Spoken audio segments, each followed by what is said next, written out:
Hey everyone, welcome to day 4 of the holiday card series. First, let me apologize for my voice. I am again getting over a cold that my daughter generously shared with me, so I'm still at the tail end of it, but I am currently in the online card class that is the holiday workshop, and so I wanted to do some videos showing the cards that I'm creating for class and tie that into my holiday series. So here it is. The first day we were talking about mass producing cards, and this technique happened to come from the all-time fabulous Jennifer McGuire. She took a whole bunch of sentiments that related to the holidays and made them in the shape of a tree. And I didn't want to create exactly the same thing, so I thought I'd make an ornament on my card.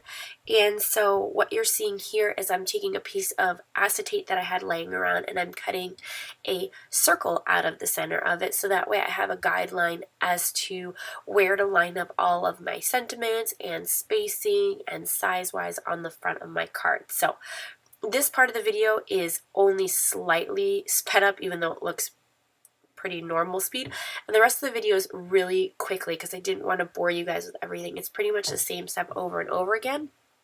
But what I'm doing here is I'm taking a ton of sentiments from probably about like 7 or 8 different stamp sets, and I'll have them all listed down below so you guys know exactly where they came from. And I'm just taking my favorite sentiments and words and putting them on the circle, and I'm kind of just positioning them roughly so I can get a guideline as to whether or not I need more sentiments or less. And so this was probably the most tedious portion of building this card. But once you have this all planned out, mass producing it would go really quickly.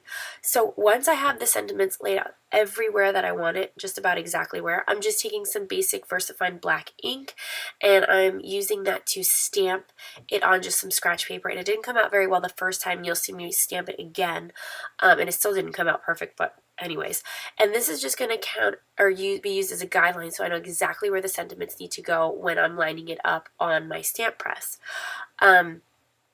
And here I'm just making sure that everything fits well. I see there that right next to the bless and a couple other spots that need some fillers. So I'm using a snowflake and then I use a little heart. And then when I stamp it out, I'm using some holly berries, but end up changing it and just using snowflakes and the little heart because I didn't like how the holly berries looked.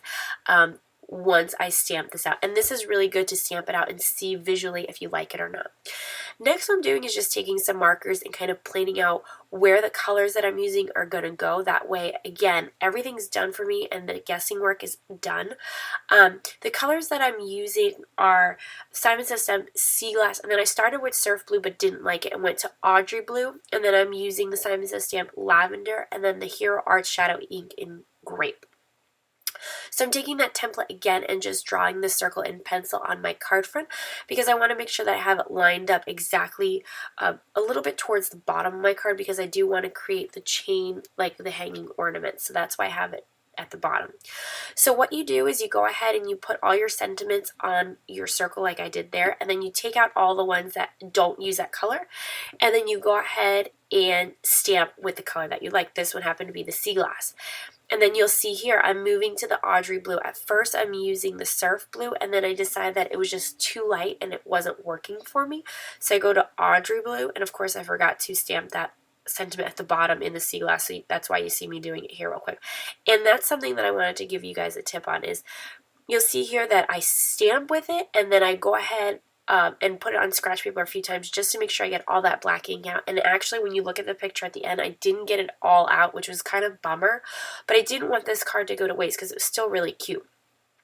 So there you'll see I removed all the sentiments that are not going to be used in Audrey Blue, and then I just put my stamp press on top of it and press it down and pick up the 2 sentiments perfectly.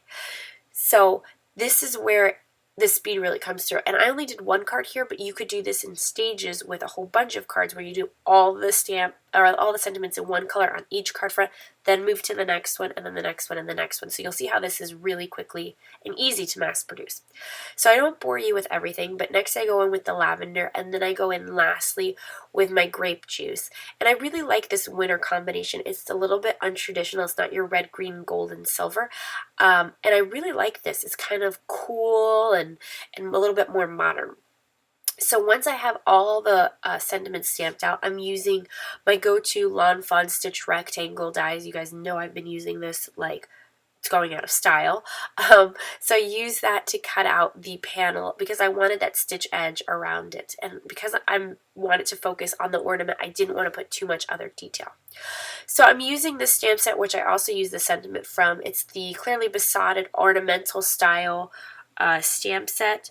And I'm using the bow, and I'm using the EK Success powder tool to prevent any extra sticking. I'm using Versamark ink since it's super sticky. I'm stamping the bow, and I'm also stamping the chain all at once, and then I'm using the Ranger Super Fine, super detail fine silver embossing powder, and I'm just heat setting that, and you'll see it there.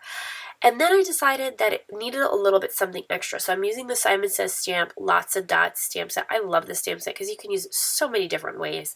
But I'm using one of the smaller stamps, and I am just, again, stamping that with Versamark ink. I'm going to go ahead and sprinkle some of the silver embossing powder again. And then you'll see here before I heat set it that I'm using just a dry paintbrush to brush off any embossing powder that may have clung to some of that ink that maybe was just a little bit wet still, or that I just didn't hit with the powder tool enough. And then I'm heat setting that again. And then you'll see it here in a minute. It just kind of fills in those little gaps. And then lastly, what I'm going to do is I'm just going to cut some purple cardstock because I thought that would be a little bit different. And I'm using that as my card base. This is just scrap cardstock that I had. Again, this is some that I'm trying to get through my stash. And I'm just attaching the front of the card panel with some tape runner, and that is it. That completes the card for today. I hope you guys enjoyed it. I will be overloading you with some videos since I am doing my homework for the class, so I hope you guys don't mind, and I will see you guys in the next video.